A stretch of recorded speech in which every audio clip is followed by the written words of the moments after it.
Hello, everybody. I'm a practicing therapist and a doctoral student of psychology. Today, we're going to talk about why some avoidants rebound.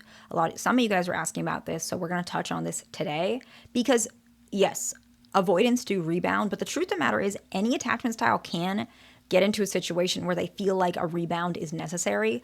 Necessary is obviously up for debate, but from their mind and their moment in the whether it's maladaptive or adaptive, they feel like a rebound is helpful. However, unfortunately, we do see that rebounds typically hurt all parties. The person who is being rebounded as the new partner, the previous partner, and also the individual. And I've touched on this before. A lot of times when an avoidant rebounds, you guys might think, am I the rebound?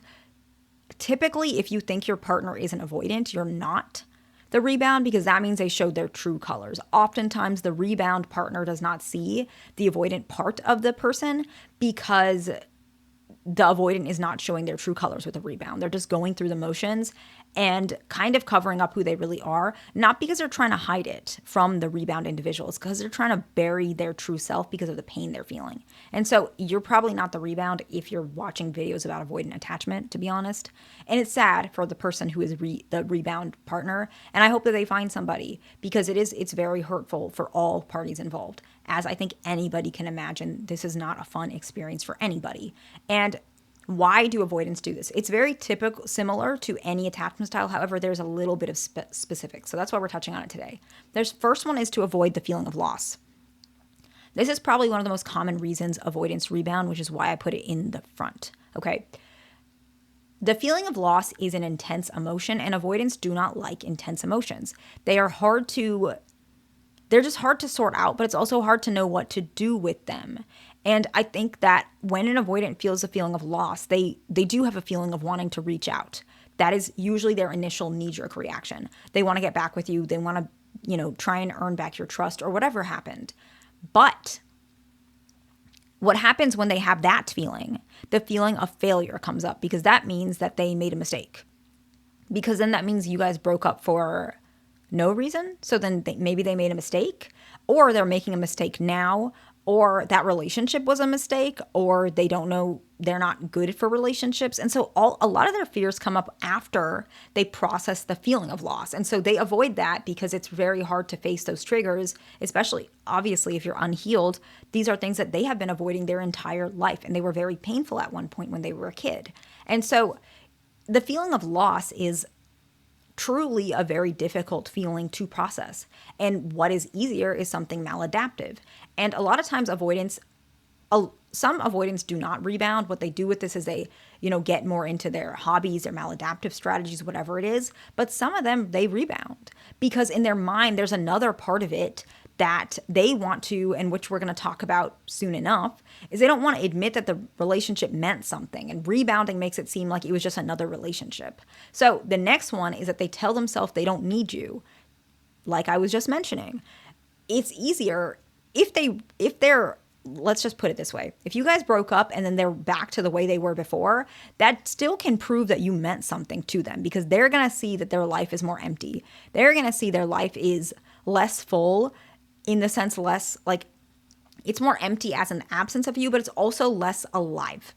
And that shows that they need you. And they don't want to see that, because if they need you, that means they're not the independent person that their parents wanted them to be. They're not the, strong, stoic individual that they thought they're supposed to be. They're not. They're not the all-achieving person. They are not the person who's on an island. Like, I remember when me and my significant other first started dating. This was such a long time ago. But I remember I said something, which I don't remember what it was, but I was like embarrassed after I said it. And it's not that he was trying to embarrass me. And by the way, I've never rebounded, and nor has he. But it's just an example of how avoidants think the way they do. I said something, and he's like, you have this, every time you say something, it's almost like you think you're on an island. Like the way he said it was not like that. It was like much more, it was very actually kind. Like he wasn't trying to make fun of me, but the way he said it was like, it highlighted a lot of the ways I thought about, and it was embarrassing for me because I was pretty young and I didn't really, people have alluded to that about me, but they never said it in such a direct way before. And I didn't really realize that that was not normal. And when he said that, I was like, oh, like I didn't get it at first, but then I was like, oh, that's not normal. And I was more aware of it. And so avoidants have this thought, which they don't even realize, is like they're supposed to be like that. Like I thought that was that's what how I was supposed to be. Like I thought that was a good thing. And the way he said it, it was almost like he was like, oh, like, why did that happen? Like, why do you feel like that? It made me almost like, oh, that's not normal. I'm weird for that. And that helped me. That alone kind of gave me some awareness. Obviously, I was probably easier to heal because I already had I had some awareness that attachment issues were an issue because my dad was, is avoidant and my mom is anxious. And that's like why they got divorced. And so I had some awareness that these behaviors might not be good, which is probably why I was able to heal relatively quickly. But avoidants don't realize that. So when you are gone and they feel that need for you, they don't want to think that it's you that's special. They want to say, okay, this is just like, relationships are just, they're like nothing. They're nothing important. Here, I'll prove it. Then they go to a rebound, which unfortunately doesn't mean much to them.